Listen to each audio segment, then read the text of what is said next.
Un cordial saludo. Continuamos avanzando en el tiempo del Adviento y en la reflexión sobre la palabra para cada domingo. Hoy llegamos al cuarto domingo. Durante los domingos anteriores nos han acompañado figuras muy especiales como el profeta Isaías o Juan Bautista. Hoy nos encontraremos con el rey David, la Santísima Virgen María y por supuesto el esperado, el Emmanuel, nuestro Señor Jesucristo. Les propongo que vayamos a 3 momentos de reflexión que nos ayudarán a comprender mejor el mensaje para este domingo. El primer elemento de reflexión tiene que ver con el rey David.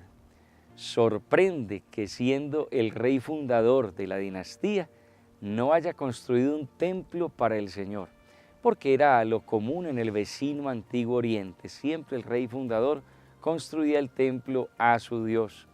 Y entonces esto aboga por la historicidad de los hechos. Es Salomón, su hijo, quien construirá el templo para Yahvé.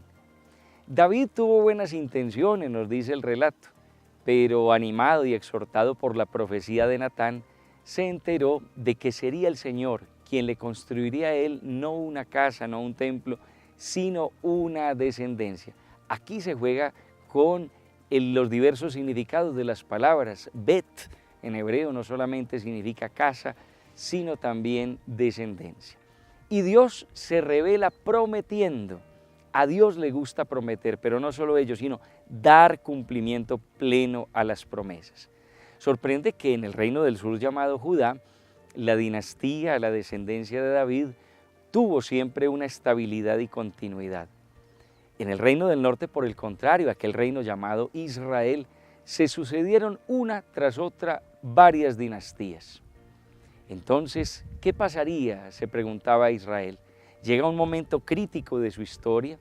En el año 597, un descendiente de David, llamado Jeconías, es llevado prisionero, exiliado a Babilonia. Poco tiempo después, cuando los babilonios arrasen con la ciudad santa y con el templo, el rey Sedecías, el último monarca, será llevado también al exilio. ¿Qué pasaría ante la promesa?, se preguntaban cada vez más los habitantes de Judá. La descendencia de David duraría para siempre, porque Dios se había revelado prometiendo. Año 597, un descendiente de David llamado Jeconías es llevado al exilio a Babilonia.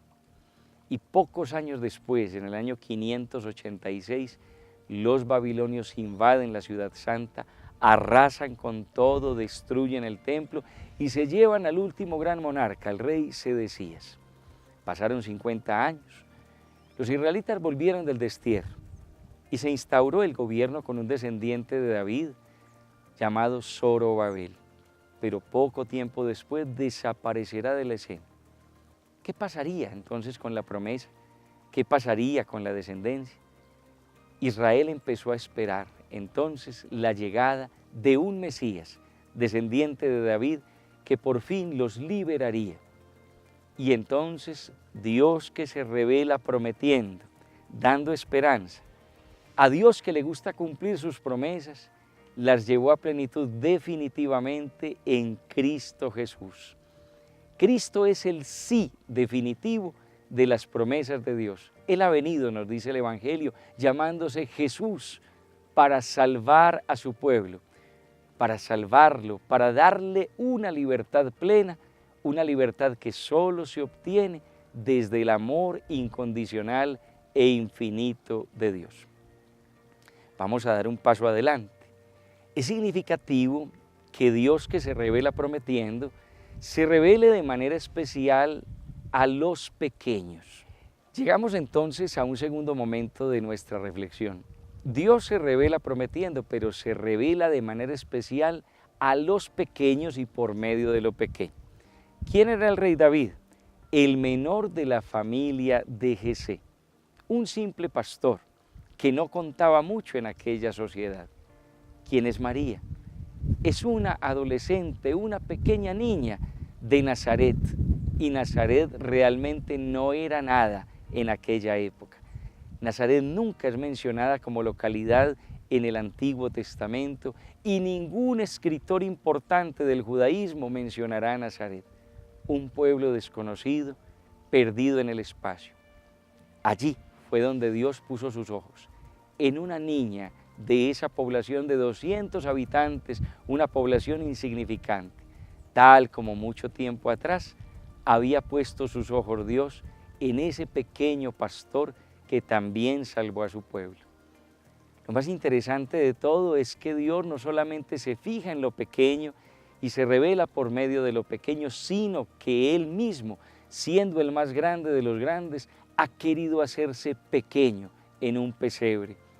Y este es el mensaje auténtico de la Navidad, que aquel que siendo rico se hizo pobre, nos regaló entonces la posibilidad de enriquecernos con su pobreza, como dirá Pablo en la segunda carta a los Corintios. Lleguemos a un tercer momento. Hay mediaciones de la revelación de Dios. Hay personas que sirven de instrumento para mostrarnos al Señor.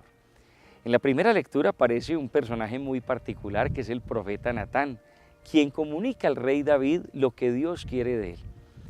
Una mediación por excelencia de la salvación es la Virgen María. La encontramos en el Evangelio como aquella que nos ha regalado el sí definitivo de Dios a sus promesas.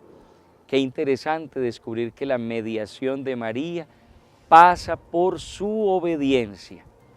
Diciéndole sí al Señor, nos regaló ella la salvación. Aquí está la esclava del Señor, hágase en mí según tu palabra, escuchamos en el Evangelio de este cuarto domingo de Adviento. Que sea una invitación también para nosotros, ser instrumentos de salvación, mediación de la salvación del Señor para nuestros hermanos. Miren, podemos recapitular cuanto hemos dicho. Dios siempre nos promete porque quiere un futuro mejor para nosotros. Dios se revela por medio de lo pequeño, lo sencillo y lo insignificante y pone sus ojos en lo pequeño. Pero qué alegría saber que también todos nosotros somos elegidos por Dios para llevar la salvación a los hermanos. Basta simplemente que como María digamos sí, porque ese sí ya lo había dado Cristo. Aquí estoy, Señor, para hacer tu voluntad.